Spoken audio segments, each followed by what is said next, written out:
嗨，大家好，我是坦平叔。今天是2025年3月14号。这一期咱们聊一聊文科，聊聊文理科啊。因为最近这个有很多学校在扩招，双一流大学什么985、211都在扩招。扩招的同时呢，有很多学校还要砍文科，缩小文科的规模。你比如复旦大学，它就要砍掉文科。这个复旦大学它在中国的这个大学里面，它是以文科见长，结果它要把文科招生比例从30%到40%压缩到20%，也就是砍掉一半以上。这个动作不小今天这个新加坡联合早报它有篇文章叫高校扩招潮，复旦砍文科。他的文章这么说的他说以文科见长的中国高校复旦大学近日宣布，将进行一场大手术式的改革，将文科招生比例从30%至40%压缩至20%。与此同时包括北大和清华在内的中国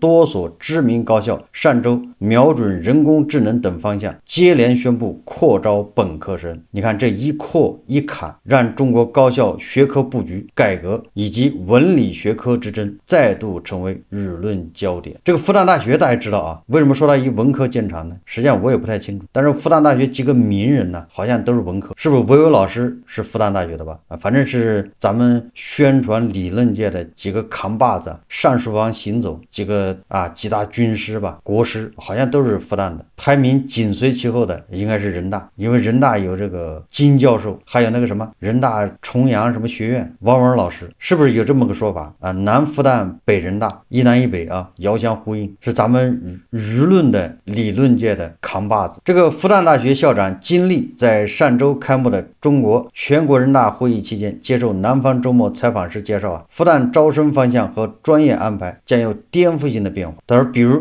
围绕集成电路、智能机器人与先进制造等领域跳出现有的学科概念，将原来的工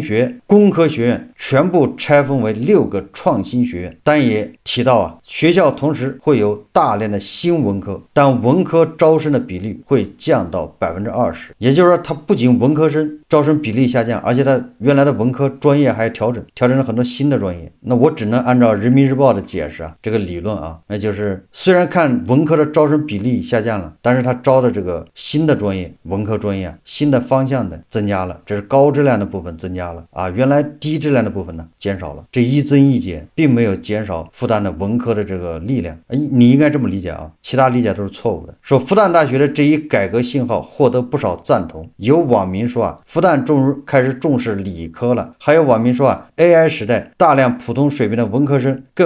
更加没有出路，效率赶不上 AI， 还自视过高。但复旦的改革也引发一些人担忧，会不会工科没搞好，文理医也没搞好，丢掉了复旦的文脉。这个复旦大学的党委书记裘新在今年春季工作会议上说复旦的文科是旗帜，是优势，老根不能动摇。但他同时也强调，学校的改革围绕2个有利于：一是否有利于人才培养质量的提升，二是否有利于满足国家和社会的需要。就在复旦大学宣布砍文科设理工科计划之际，中国多所知名高校纷纷宣布扩招理工类本科生，其中清华大学、北京大学、西安交通大学、上海交通大学、人民大学、武汉大学扩招名额在约100至200人不等，他们都有一致的招生方向：国家战略急需和新兴前沿领域的理工学科。上述学校在扩招信息中被提及最多的是人工智能，其次是信息技术、机器人工程、数字经济、集成电路等。文章说中国教育部自2023年印发最新高校学科设置改革方案后，各大高校专业都进行了大幅调整。中国高校当时新增1673个专业，撤销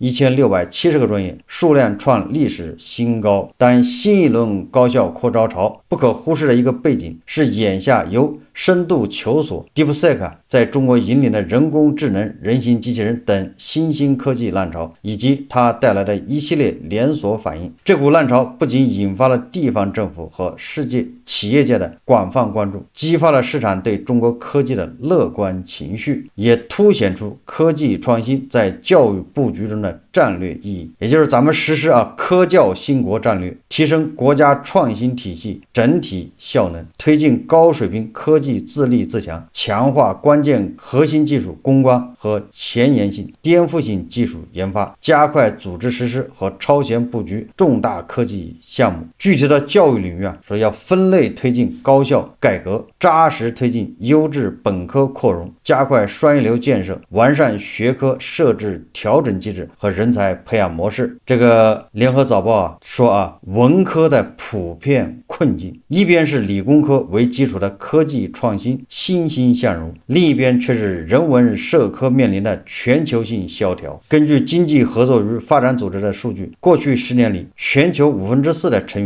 员国在人文学科的入学人数上出现了明显下滑。全球顶级名校哈佛大学艺术与人文学科的学生在过去10年比例从 15.5% 下降到 12.5%。去年9月，哈佛大学校报发布消息，本科学院取消了至少20多个系30多门秋季课程，其中文科专业是重灾区。美国肯特大学去年3月也宣布逐步淘汰6个学科领域课程，包括艺术史、人类学、健康与社会关怀、新闻学、音乐与音频技术、哲学和宗教研究。这个文章还举例子他说，再回看中国，北大文科博士多次就业被拒，985文硕海底捞洗碗，211文科男硕士吐槽招新会均薪5000元等新闻不时出现在微博热搜，文科就业的困境可见一斑。综合中国教育部和智联招聘的数据，无论是就业率还是工资起薪，计算机、电子信息、临床医学等理工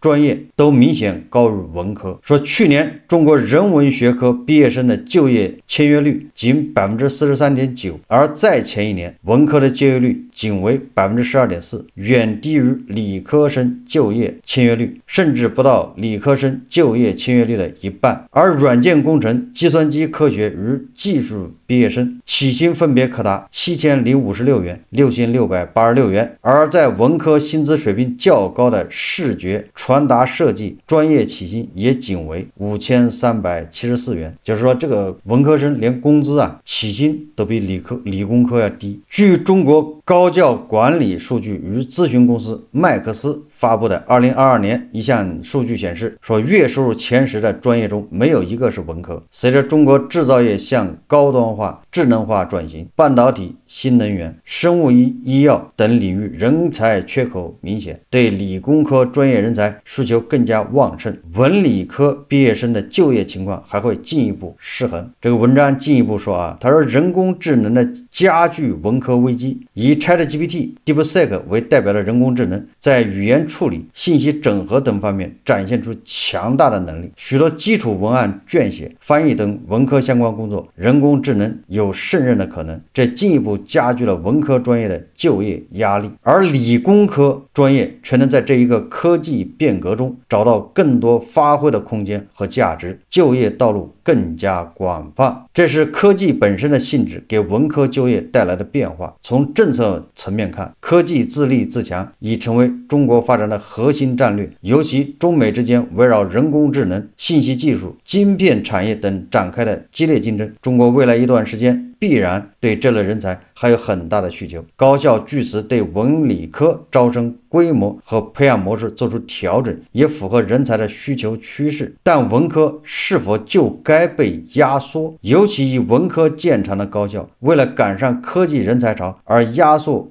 文科优势，是否是明智之举？有观点指出边缘化文科会忽略了它在培养批判性思维、创造力和文化理解力方面有独特的价值。科技的不断创新固然重要，但一个社会缺乏深度思考和人文理解，创新能持续吗？这个是早报它关于这个大学扩招，对吧？然后很多大学压缩文科规模一篇报道，它文章最后的观点实际上说的非常明确虽然它是疑问，对吧？你边缘化文科，那是不是忽略了培养批判性思维，你的创造力、文化理解力啊，你方面这个文科的独特价值有没有被忽略？科技的创新啊，当然很重要，但是一个社会如果缺乏深度思考，缺乏人文关怀，创新能持续吗？创新目的又是为了什么呢？所以这里面啊，我来谈谈我的看法，一个是扩招，一个是压缩文科。很多网友知道啊，我啊是理工科，不是文科，但是啊，我的印象里面，我对理工科和文科并没有什么偏好，就是喜欢这个不喜欢那个，或者喜欢那个不喜欢这个。所以我来谈谈我的看法啊。首先一个是高校扩招潮，尤其是985、211，这个扩招是不是好事呢？我认为啊，应该是好事，就是双一流大学啊，它要扩招，就是让更多的孩子能够进好一点的学校去学习。如果结合咱们这个人口趋势啊，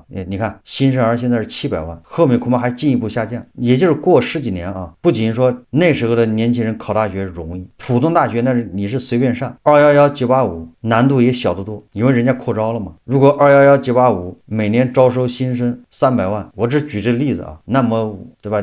很多小孩50%的小孩能上211、985，什么意思呢？也就是那个时候啊，小孩卷，对吧？各种无效的投资啊，就是在学习上面疯狂的刷题，疯狂的这种课外辅导，实际上那都是叫过度投资啊，那就是内卷导致的。最近很多学校高中，对吧，要实现这个是双休吧，就是周六周日不上课，很多家长反对，当然学生愿意啊，对吧？学生都希望最好是上4天休3天，家长不愿意，为什么呢？这里面有很多这个就是特殊的国情导致的，就是卷。如果是一周上6天，反正你6天都在学校里卷，如果你要只上5天，有2天放假，那2天啊，说好了是放假休息的，但是有人呢，他就给孩子补课，课外辅导班，那就花更多的钱，卷得更狠。如果你真的是把孩子在家休息，那你又落后在起跑线上，输在起跑线上。比如说那个教培行业，为什么教培行业说叫停以后啊，很多家长反对呢？就是因为你表面上把教培行业叫停了，但是很多家长他不讲武德啊，他偷偷摸摸的去给孩子找1对1的老师辅导，这样花费更高。然后如果你的孩子不接受辅导，不去找辅导，那你就比别人差，你就考不到好的大学，所以你也被逼找这种辅导班。实际上你这么一切啊，一停之后，你并没有把这个真正的这个教培行业给叫停，反而抬高了教培行业的这个价格，家长支出更多了。你看啊，他初衷是好的，但是结果恰恰相反。这就是为什么家长反对，对吧？你每周双休，你想法是好的啊，减轻孩子的负担，实际上结果一定是加重孩子的负担。它的根源是什么呢？根源就是卷，就是目前你高考的人数啊，一年恐怕还是2000多万、3000万，这个具体数字大家可以去看啊，对吧？也就是一半的孩子在初中就被刷掉了，初中的时候分流啊，一半孩子去上技校去了，一半的孩子才能上高中，然后上了高中以后啊，还得刷掉多少？所以说这个大学的名额少，考试的孩子多，那就有竞争就非常激烈。如果我们也学美西方啊，就是宽进严出，就是孩子你都可以上大学，基本上你基本条件到了，你上清华也行，只要你达到清华那个人家需要自己的标准，你就去上，你掏学费，完了之后毕业那就看你的论文，你能不能毕业呢？看你的水平，就你能上这大学，你不一定能毕业。那这样的话，恐怕对家长来说卷的可能性就小得多，就没有那么卷。现在是家长是被迫卷，谁也停不下来，谁停下来谁倒霉，就大家都会觉得别人在卷你不卷，那你就退步了，对吧？只要有一个人开始卷，其他人就得跟着后面卷。所以我认为扩招，我想双一流大学扩招会缓解家长和孩子的这种学习上卷、压力大的这种情况。当然了，最好的办法是大学不要高考，高考就是一个摸底，然后大学里面宽进严出。如果从整个社会来看我们在就是高考阶段浪费的资源实际上是无效的，那真的叫浪费啊！你说一个小孩高中就在那刷题，刷那东西对他以后工作有什么直接帮助呢？实际上没什么帮助，家长也浪费了钱，浪费了这个精力，然后小孩也焦虑，家长也焦虑，身心健康备受煎熬实际上这都是属于一种无效竞争无效投入，造成巨额的社会财富浪费。所以扩招很有必要。至于这个扩招什么专业人工智能，然后这个砍文科，我觉得这个就值得商榷了。以文科见长的复旦，为什么要砍文科呢？有这个必要吗？就是我们的教育目的到底是什么？就是我们是在培养螺丝钉吗？培养工具人，还是说培养一个人？我觉得这个还是要搞清楚如果你是培养工具人，那你就不停的去调这些专业，跟着国家的需要，跟着产业发展的需要。这个我想培养的是工具，严格意义上不叫人才。咱们很多人呢都是过来人，都知道，对吧？你上学的时候那专业当时非常火，当时社会上行业也比较火，但是过个10年20年，你那个行业还火吗？它就不火了。但是你学习是一辈子的事我以那个土木工程为例吧，对吧？这个2000几年的时候，或者2000年的时候，那土木工程那是最火的，统计大学，对吧？很多还清华大学，那统计那个土木工程那什么概念现在呢，连统计大学这个土木工程好像都招不到人吧？就这现在的学习好的孩子根本就不报这个专业，因为你这个专业毕业就失业，根本找不到工作。那些很多以前学土木的，现在不是在跑滴滴送外卖，就是在开网约车。你怎么能保证现在学人工智能的10年以后他不变成外卖员呢？你看看我们现在码农，对吧？你学人工智能也是码农差不多吧？对吧？码农35岁就下岗，对吧？就失业。你学人工智能的码农到时候也是一样。不要看现在好像挺火的，那是因为这个行业刚起来缺人，一旦大量的人才涌入，对吧？大家都学这个人工智能，人才马上就过剩，一样的会35岁不仅掉头发，而且还得被裁掉。那么作为学校作为政府，他有意识的调整一下这个学科设置，根据市场行情、市场的需要，我觉得这个也有必要，对吧？你比如说土木工程都没人报了，你说你还开个班，这个专业意义就不大了。所以说就是学校教育部门根据市场变化做调整是有必要的，但是没有必要去砍文科这个是我你把这事情分开看，就是政府、教育部门、学校它可以调，但是我们作为学生和家长一定要搞清楚了，你不能说现在人工智能火，我就学人工智能。你不知道10年以后或者20年以后到底什么吃香，所以你选什么专业还得看孩子的特长，就是他学什么他比较擅长，他学什么他比较轻松，学什么对他来说以后更容易出彩。我不觉得搞什么人工智能、码农你就能怎么样。如果你仅仅为了一个工作，说以后这个工资比别人多那么1000、2000或者3000的，意义不大。我大学毕业的时候我的以前高中同学他就学的，当然也是自学就像很多人一样，就是大学毕业的时候他跑到那个什么计算机培训班去学了3个月，然后就成了码农。大家知道那个时候码农工资那是我们的5、6倍吧，不是说多2000的事。就是我那个时候我在外企工作也还可以我的工资大概4000吧，外企刚去。我那高中同学他在写代码，他轻轻松松就1万1个月，还不算年终奖什么的，令人羡慕但问题是他干不长干了几年一身的病，颈椎又不行，对吧？腰椎也不行，掉头发，35岁一过然后就开始倒计时，随时走人。也就是35岁现象不是现在才有，10多年前就有。我跟他就不一样，我已经忘了自己是学什么专业的，大学一毕业干的事情跟本专业没什么关系，反而适应性强。没有专业吗？没有专业就意味着啥专业都能学都能干这样你愿意学。而是他写代码的，他就特别容易把自己局限在代码里面。我这举个例子，什么意思？就是说你不要看现在什么火你去学什么，10年以后你一定会被淘汰，没有一个行业会火到那个时候，一定会有新的行业出来，或者新的更高薪的行业出来。所以说你现在选专业还是选自己喜欢，对吧？你学什么你会相对不累，然后你还愿意，或者你从学这个中你找到一种自我，找到一种自信，找到感觉，这个更重要。所以我特别不喜欢那种推荐什么专业什么上这个企业那个企业，那都是刻舟求剑。我们要因材施教，那你选专业也应该是因材，对吧？因你的个人去选专业，选你喜欢的。我也知道这个社会刮起了一股鄙视文科的这个风气，有很多人说文科根本就没有用，甚至有人说文科生就是这个社会的绊脚石，秀才无用论嘛，读书叫什么文科无用所以我们要提倡学理工科，科技救国。鲁迅已经给出了答案鲁迅本来学的医学的吧，人家弃医从文，他是怎么说的？我记得我的老乡一位姓向的大 V 他是特别痛恨文科。他本人就是文科，学文科出身的，但是他特别痛恨文科，他认为就是文科搞乱了思想，搞乱了这个叫中国，所以这个文科是要不得。所以他走上工作岗位以后，他是搞理科嘛，搞电信这块创业，反正他痛恨文科，这个我还挺佩服他的啊。他痛恨文科，实际上是一种他是叫腹黑嘛，对吧？他自己学文科，他痛恨文科，这个没毛病啊。如果他自己学文科的，他痛恨理科，那这个是有点立场之争啊。他痛恨文科，但是我觉得他痛恨过了。然后北大那个教授啊，一个三八教授，他也痛恨，他不是痛恨文科啊，他是痛恨诺贝尔奖，认为得诺贝尔文学奖越多的就越要倒霉。前苏联为什么解体啊？就是诺贝尔文学奖得多了，搞乱了思想。实际上这个有那么一点文人相亲的意思，就是文人瞧不起文人，文人相亲嘛。你能写我也能写，对吧？你能编我也能编，有什么了不起的？这是莫言说的啊。莫言说诺贝尔文学奖是争议最大的，诺贝尔物理奖是吧？诺贝尔其他的什么经济奖没有争议，化学奖一颁布，立马大家都鸦雀无声，鼓掌，服，大写的服。但是诺贝尔文学奖一公布，立马骂声一片。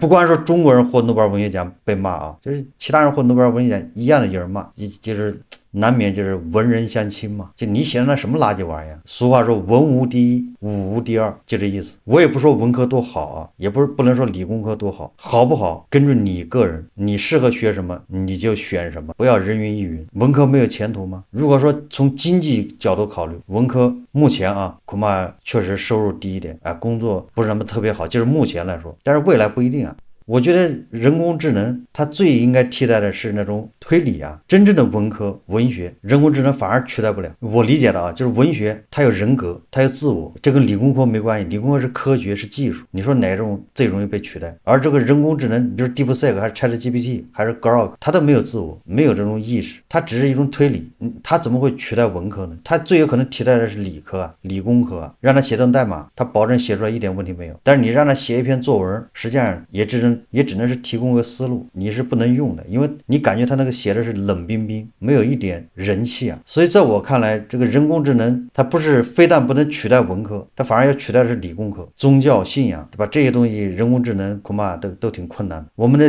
技术啊日新月异，一直在发展，但是你看我们的人文思想不太好突破，我们到现在还在，对吧？相信还在研究啊几千年前的这个佛陀、孔子、老子、基督，对吧？真主还在研究这些人的，研究这些思想。从普通意义上来说啊，文科生以后找工作显得工资低一点，稍微难一点，但不代表文科生没有前途，对吧？你能活出自我。理工科啊解决的是物质，而文科呢是要解决你为什么活着，对吧？你活着意义是什么？这些是理工科回答不了的，对吧？这种人文关怀，马云是学什么科的呢？他还是英语老师，学英语的，影响他成为首富了吗？所以我们作为这个家长或者作为这个学生啊，还是要理性，就是不要一窝蜂，找到自己的特长。我们在过去啊，我们培养的都是工程师，这个我在以前节目讲过啊，因为我们需要，那个时候刚改革开放，对吧？跟高考恢复没多长时间，我们遇到的就是缺乏这种工程师这种人才，就是按照标准的流程去做实验、去设计，对吧？去生产流程化，这个实际上需要工程师，所以我们大量的培养工程师。那培养工程师实际上是某种程度上啊，在创新这块就不足。创新是什么呢？刚才联合早报也说了，创新首先是思想的碰撞，对吧？是思想解放。你人文学科，你的人文背景，对吧？你不够发达，人的思想比较禁锢，你怎么可能有创新呢？我们现在遇到的问题就是工程师太多了，每年培养大量的工程师，但是我们缺乏创新。如果我们要培养创新型人才，你按工程师来的培养，那是培养不了的。所以从这一点上说啊，人文学科非常重要。那我们现在已经到了什么地步呢？实际上我们不是工程师缺少，是工程师过剩，也就是理工科的实际上是过剩。当然了，结构性矛盾，什么叫结构性矛盾呢？就是对吧？土木工程的多了没用，对吧？这个人工智能是刚兴起的，咱们还缺，这叫结构性矛盾。所以说来说去啊，就是文科啊不应该这个压缩，反而应该提倡，应该加大投入。人的思想解放，人的启蒙，人要知道为什么，人要知道逻辑，这些非常重要。这些东西你不搞定，我们培养很多工具人有什么用呢？如果失去了文科啊，失去了深度思考，失去了批判精神，我们培养一块又一块的人肉电池，意义在哪里？好，这期节目啊，我们就聊到这里，感谢大家收看。如果喜欢我的节目，欢迎订阅转发，也可以在下方留言评论，谢谢大家。